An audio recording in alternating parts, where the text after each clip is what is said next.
Suicide ചെയ്ത് മരണപ്പെട്ട ഒരു വ്യക്തിയുടെ മുമ്പിലേക്ക് മരണം കടന്നു വരികയാണ്. ആ മരണമാകട്ടെ അവന് 12 അവസരങ്ങൾ നൽകുന്നു. ഓരോ തവണയും അവന് മരണം കാത്തിരിപ്പുണ്ട്. പക്ഷെ അവൻ എപ്പോഴെങ്കിലും ആ ഒരു മരണത്തെ അതിജീവിക്കുവാനായിട്ട് കഴിയുകയാണെങ്കിൽ അവന് ജീവിതകാലം മുഴുവൻ അയാളായിട്ട് ജീവിക്കാനും കഴിയും. അങ്ങനെ മരിച്ച ഒരാൾ ജീവിക്കാനായിട്ട് കഷ്ടപ്പെടുന്ന ഒരു സ്റ്റോറിയൊക്കെയാണ് ഡെത്ത്സ് ഗെയിം പറയുന്നത്. സോ നമുക്ക് ഫസ്റ്റ് എപ്പിസോഡിലേക്ക് കടക്കാം. സ്റ്റോറിയിലെ ഹീറോ ആയിട്ടുള്ള ഈജെ മരണപ്പെട്ടിരിക്കുകയാണ്. ഒരു തെറ്റും ചെയ്യാത്ത താൻ എന്തിനാണ് ഇങ്ങനൊരു ശിക്ഷയൊക്കെ അനുഭവിക്കുന്നതെന്നറിയാതെ അവൻ കരയുമ്പോഴത്തേക്കും അവനെ തേടി മരണം എത്തുകയാണ്. ഈ ഒരു ക്യാരക്ടറിനാണ് ഇതിലെ മരണമെന്ന് പറയുന്നത്. അവളും കയ്യിലുണ്ടായിരുന്ന തോക്കൊക്കെ വെച്ചിട്ട് അവനെ വെടിവെച്ച് കൊല്ലുന്നു. അവൻ നല്ലൊരു മരണം മാത്രമായിരുന്നു ആഗ്രഹിച്ചിട്ടുണ്ടായിരുന്നത്. അതുകൊണ്ട് തന്നെ ഈ ഒരു രീതിയിൽ മരിക്കുകയില്ല എന്നൊക്കെ പറഞ്ഞ ആ ഒരു സമയത്ത് പോലും അവൻ കണ്ണു തുറക്കുകയാണ്. ഇനി 7 വർഷം മുമ്പ് നടന്നിട്ടുണ്ടായിരുന്ന ഒരു സംഭവം കാണിക്കുന്നു. ഈജയും പഠിച്ചുകൊണ്ടൊക്കെ ഇരിക്കുകയാണ്. പക്ഷെ പഠനത്തിന് മുമ്പായിട്ട് തന്നെ അവനൊരു ജോലിയൊക്കെ കിട്ടണമെന്ന് അവൻ ഒരുപാട് ആഗ്രഹിച്ചിരുന്നു. അവൻ വലിയൊരു കമ്പനിയിലേക്കൊക്കെ ആപ്ലിക്കേഷൻ കൊടുത്തതായിരുന്നു. ഇന്നാകട്ടെ അതിന്റെ ഫൈനൽ ഇന്റർവ്യൂ ഒക്കെ നടക്കുകയാണ്. അവന് വെറുതെ ഒന്ന് പോയി ഇരുന്നിട്ടുണ്ടെങ്കിൽ പോലും ആ ഒരു ഇന്റർവ്യൂവിന് അവന് പാസ്സാകുവാൻ സാധിക്കുമെന്ന വിശ്വാസമൊക്കെ അവന്റെ ഗേൾ ഫ്രണ്ടിനും ഉണ്ടായിരുന്നു. അങ്ങനെ ഫുൾ കോൺഫിഡൻസോട് കൂടി തന്നെ അവന് നടന്നു പോകുമ്പോഴത്തേക്കും പെട്ടെന്ന് ഒരാൾ അവനെ തട്ടിയതിന് ശേഷം നേരെ റോഡിന്റെ നടുക്കൊക്കെ പോയി നിൽക്കുകയാണ്. പെട്ടെന്നൊരു വണ്ടിയൊക്കെ വന്നിട്ട് അയാളെ ഇടിച്ചിടുന്നു. അയാൾ അവന്റെ മുമ്പിൽ കിടന്ന് പിടയുമ്പോഴത്തേക്കും അയാൾക്ക് എങ്ങനെയുണ്ടെന്നൊക്കെ അവനും ചോദിക്കുന്നു. അയാൾ മരിക്കുന്നതിന് മുമ്പായിട്ട് അവന്റെ ഷർട്ടിലൊക്കെ മുറുക്ക് പിടിച്ചിട്ടുമുണ്ടായിരുന്നു. അങ്ങനെ മൊത്തത്തിൽ ഷോക്ക്ഡ് ആയിട്ടുണ്ടായിരുന്ന അവനും ഇന്റർവ്യൂവിന് വേണ്ടി എത്തുകയാണ്. തൊട്ടു മുമ്പിൽ ഒരു മരണമൊക്കെ കണ്ടിട്ടുണ്ടായിരുന്നത് കൊണ്ട് തന്നെ ഇന്റർവ്യൂവിന് എത്തിയതിന് ശേഷവും അവന് അവർ സംസാരിക്കുന്ന ഒന്നും തന്നെ ശരിക്കും കേൾക്കുവാൻ പോലും സാധിക്കുന്നുണ്ടായിരുന്നില്ല. അങ്ങനെ അവൻ ആ ജോലിയും കിട്ടിയില്ല.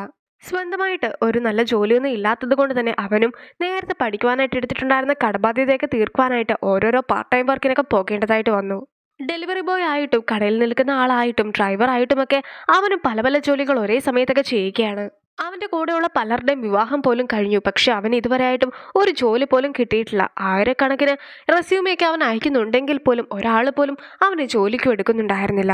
അങ്ങനെ 7 വർഷത്തെ കഷ്ടപ്പാടിന് ശേഷം അവനെ ആദ്യമായിട്ട് ജോലിക്ക് വിളിച്ചിട്ടുണ്ടായിരുന്ന അതേ കമ്പനി തന്നെ ഇപ്പോൾ അവനും ഇന്റർവ്യൂവിന് വേണ്ടി ഒരു അവസരമൊക്കെ നൽകുകയാണ്. അവനും അവന്റെ റെസ്യൂമയുടെ കൂടെ അവൻ ഇതുവരെ ചെയ്തിട്ടുണ്ടായിരുന്ന പാർട്ട് ടൈം ജോബ്സിന്റെ എല്ലാം തന്നെ ഡീറ്റെയിൽസ് കൊടുത്തിട്ടുണ്ടായിരുന്നു.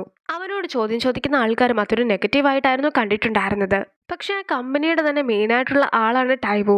അവനും ആ ഒരു പാർട്ട് ടൈം ജോബ്സിന്റെ ഒക്കെ ഡീറ്റെയിൽസ് നോക്കി കഴിഞ്ഞപ്പോൾ തന്നെ നീ എത്രത്തോളം കഷ്ടപ്പെടുമെന്ന കാര്യമൊക്കെ ഞങ്ങളെ തെളിയിക്കുവാൻ വേണ്ടിയിട്ടല്ല ഇതൊക്കെ വെച്ചതെന്നൊക്കെ അവനോടും ചോദിക്കുകയാണ്. ഈജയ്ക്ക് 5 വയസ്സുള്ളപ്പോഴാണ് ഈജയുടെ അച്ഛൻ മരിക്കുന്നത്. അതിനുശേഷം അവൻ ഒരുപാട് കഷ്ടപ്പെട്ടിട്ടുണ്ടെന്നൊക്കെ മനസ്സിലാക്കുന്ന ടൈവോവും അവനെ അഭിനന്ദിക്കുകയാണ്.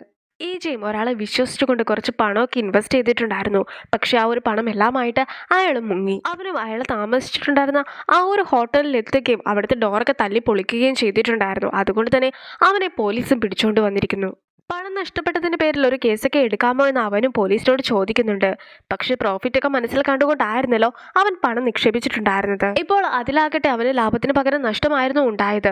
അതുകൊണ്ട് തന്നെ അതിന്റെ പേരിൽ കേസെടുക്കുവാൻ സാധിക്കുകയില്ല എന്നൊക്കെ പോലീസും പറയുന്നു. അവന് വളരെ അറിയാവുന്ന ഒരാളായിരുന്നു. നേരത്തെ അവനെ കണ്ടിട്ട് ഈ ഒരു കമ്പനിയിൽ ഇൻവെസ്റ്റ് ചെയ്യുകയാണെങ്കിൽ നിനക്ക് ലാഭമൊക്കെ കിട്ടുമെന്നൊക്കെ അവനോട് പറഞ്ഞിട്ടുണ്ടായിരുന്നത്. ഇപ്പോൾ അതെല്ലാം തന്നെ ഓർക്കുമ്പോഴത്തേക്കും അന്നെടുത്ത തീരുമാനം വളരെയധികം മോശമായിരുന്നു എന്ന കാര്യമൊക്കെ അവനും മനസ്സിലാക്കുന്നു. അവനും അവന്റെ ഗേൾഫ്രണ്ട് ആയിട്ടുള്ള ജിസുവിന്റെ അടുത്തൊക്കെ ചെന്ന് കഴിയുമ്പോഴത്തേക്കും അവളെ ഒരാൾ കാറിൽ ഡ്രോപ്പ് ചെയ്യുകയും പിന്നീട് അവൾക്ക് കുറെ ഫ്ലവേഴ്സ് ഒക്കെ കൊടുക്കുകയും ചെയ്യുന്ന കാഴ്ചയൊക്കെ അവനും കാണുകയാണ്.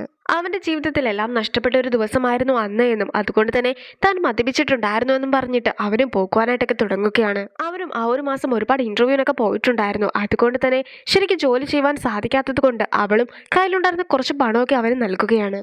അതും പണമൊക്കെ കവറിലായിരുന്നു അവൾ കൊടുത്തിട്ടുണ്ടായിരുന്നത്. അതൊക്കെ കാണുമ്പോഴത്തേക്കും മൊത്തത്തിൽ അവനും തെറ്റിദ്ധരിക്കുന്നു. നീ വല്ല ബ്ലൈൻഡ് ഡേറ്റിനുമായിരുന്നോ പോയിട്ടുണ്ടായിരുന്നതെന്നൊക്കെ അവനും അവളോട് ചോദിക്കുകയാണ്. ഇങ്ങനെ ഒരു റിലേഷൻഷിപ്പിന്റെ ആവശ്യം നിനക്കുണ്ടോ എന്നൊക്കെ ചോദിച്ചുകൊണ്ട് അവനും കയ്യിലുണ്ടായിരുന്ന പണം എല്ലാം തന്നെ അവൾക്ക് തിരികെ നൽകുന്നു.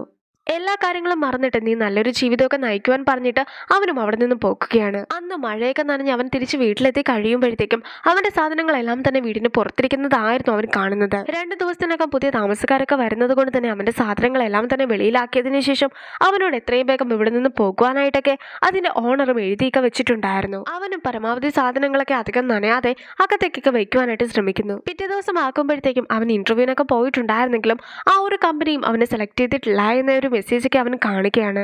സൂയിസൈഡിന്റെ കാര്യത്തിൽ കൊറിയ നമ്പർ 1 ആണ്. അതുകൊണ്ട് തന്നെ ആ ഒരു കൂട്ടത്തിലെ ഭാഗമാകുവാനായിട്ട് അവനും തയ്യാറെടുക്കുന്നു.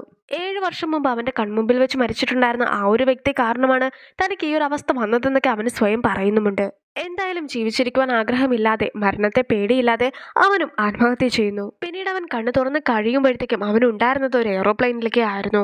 മരിച്ചതായിരിക്കുമെന്നൊക്കെ അവൻ വിചാരിക്കുന്നുണ്ടെങ്കിലും മുമ്പിലുണ്ടായിരുന്ന ടാബൊക്കെ എടുത്ത് നോക്കി കഴിയുമ്പോഴത്തേക്കും അവന്റെ ഫേസ് തന്നെ മാറിയിട്ടുണ്ടായിരുന്നു. അവന്റെ അടുത്തായിട്ടിരിക്കുന്ന മരണവും അവൻ അവസാനമായിട്ട് എഴുതിയിട്ടുണ്ടായിരുന്ന ആത്മഹത്യ കത്തൊക്കെ വായിച്ചു നോക്കുകയാണ്. അവനും അവന്റെ വേദനയ്ക്ക് അവസാനിപ്പിക്കുവാനായിട്ടാണ് ആത്മഹത്യ ചെയ്യുന്നതെന്നായിരുന്നു അതിൽ എഴുതിയിട്ടുമുണ്ടായിരുന്നത്.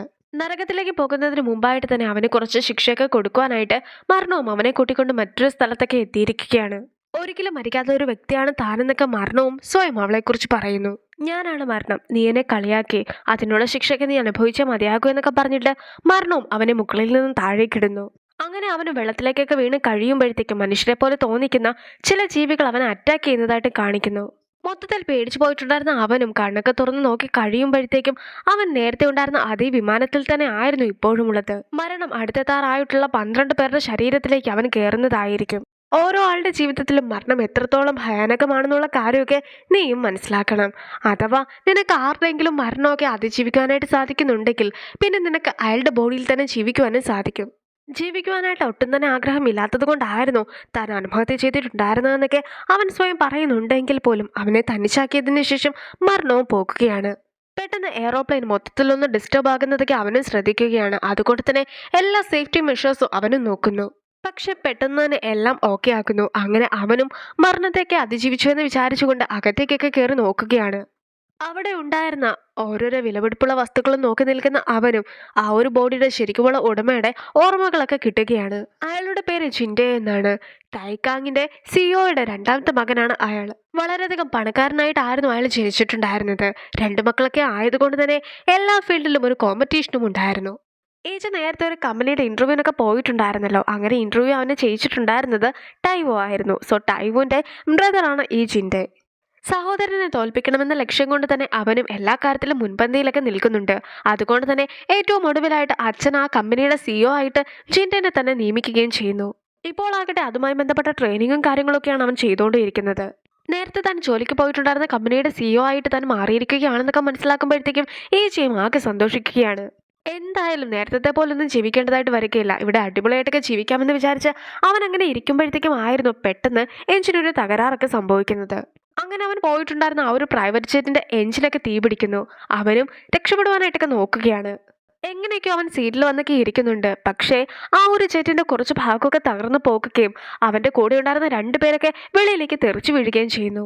പെട്ടെന്ന് തന്നെ ആ ഒരു ജെറ്റും പൂർണ്ണമായിട്ടും കത്തി നശിക്കുകയാണ്. അങ്ങനെ അവനും ആ ഒരു തീപിടുത്തത്തിലൊക്കെ പെട്ടുപോകുന്നു. അതോടുകൂടി അവൻ ആദ്യമായിട്ട് കയറിയിട്ടുണ്ടായിരുന്ന ജിൻഡെ മരിക്കുകയാണ്. സോ അവനും തിരിച്ച് മരണത്തിന്റെ അടുത്തേക്ക് എത്തുന്നു. ഇനി നീ ഇതുപോലെ 11 തവണ മരിക്കേണ്ടതായിട്ട് വരുമെന്നൊക്കെ മരണവും അവനോട് പറയുകയാണ്. അവിടെ ഉണ്ടായിരുന്ന ഒരു ക്ലോക്കിലും ഇനി 11 അവസരം ഉണ്ടെന്നൊക്കെ കാണിക്കുന്നു. മരണത്തിന്റെ അടുത്ത് ഇനിയും 11 ബുള്ളറ്റ് കൂടി ഉണ്ട്. ഈ ഒരു ബുള്ളറ്റ് എപ്പോഴാണോ മരണം അവന്റെ നേർക്ക് പ്രയോഗിക്കുന്നത് അപ്പോഴായിരിക്കും അവൻ മറ്റൊരു ജീവിതത്തിലേക്കൊക്കെ ചെന്നുപെടുന്നതും. ഇതൊരു ഗെയിമായിട്ടായിരുന്നു അവൻ കണ്ടിട്ടുണ്ടായിരുന്നത്. അതുകൊണ്ട് തന്നെ മരണവും ഗെയിം എന്ന രീതിയിലൊക്കെ അവന് കാര്യങ്ങൾ പറഞ്ഞു കൊടുക്കുകയാണ്. റിയൽ ആയിട്ടുള്ള ബോഡിയുടെ ഓണർ ആകട്ടെ ഗെയിമൊക്കെ കളിച്ചിട്ടുണ്ടായിരുന്നെങ്കിലും അയാൾ അതൊന്നും തന്നെ സേവ് ചെയ്തിട്ടുണ്ടായിരുന്നില്ല. അങ്ങനെ ഇരിക്കെ നിനക്കും അതേ ഗെയിം കളിക്കുവാനായിട്ടൊരു അവസരമൊക്കെ കിട്ടുകയാണ്. പക്ഷെ നീ എങ്ങനെയാണോ ഗെയിം കളിക്കുന്നത് അതനുസരിച്ച് അതിന്റെ അവസാനവും മാറുന്നതായിരിക്കും. മരണം അവനോട് അങ്ങനെയൊക്കെ പറയുന്നുണ്ടെങ്കിൽ പോലും ഒരു വിമാനാപകടം ഇല്ലാതാക്കുവാനായിട്ട് തനിക്ക് സാധിക്കുകയില്ല എന്നൊക്കെ അവനും പറയുന്നുണ്ട്. 12 തവണയും അവൻ മരിക്കുകയാണെങ്കിൽ ഉറപ്പായിട്ടും അവൻ അടുത്തതായിട്ട് നേരെ നരകത്തിലേക്കായിരിക്കും പോകുക. ഇപ്പോൾ അവൻ ഉള്ളതും ആ ഒരു നരകത്തിന്റെ വാതിലിന്റെ മുമ്പിലാണ്. ആ ഒരു സീനോട് കൂടി ഈ ഒരു വീഡിയോ അവസാനിപ്പിക്കുകയാണ്. അടുത്തൊരു വീഡിയോ ആയിട്ട് ഇത്രയും വേഗം കാണാം. ബൈ.